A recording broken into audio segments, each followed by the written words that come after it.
It's a bond measure supporters here in Tehachapi say will bring much needed upgrades to local parks, but opponents say it's a waste of your tax money.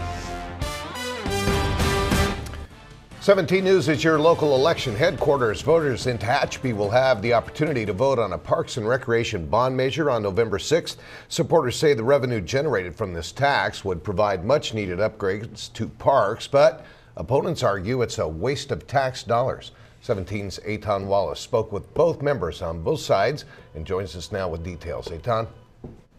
Jim, supporters say if this tax does not pass, the city's decades-old parks will only get worse.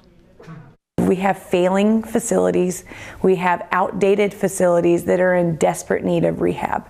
And with Measure R, we'll be able to revitalize, rehab, and rejuvenate our facilities. Tehachapi Valley Parks and Rec District Director Michelle Vance explaining why she stands behind Measure R, a $43 million bond measure set to appear on the ballot this November. Our current tax base is not sufficient enough to do major capital improvements. That's why Vance says there was a need to raise taxes.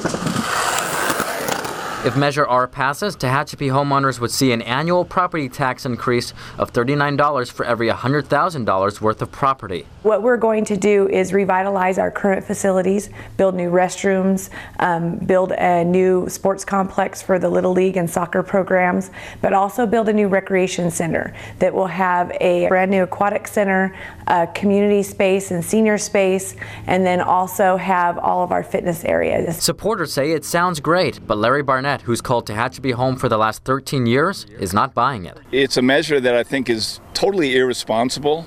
Instead of new taxes, he believes the park improvements should be paid through other means. There's various funding mechanisms that would be able to pay for such an endeavor, and they didn't really check into those at all. I mean, there's grants locally and nationally. They didn't pursue those avenues, and they just want all this money on the taxpayers' back. Someone paid it forward for the generations before us. It's now our turn to pay it forward for this community. Opponents say due to interest on those bonds, the price tag for the measure increases to $86 million over the next 3 decades when the bond is expected to be paid off.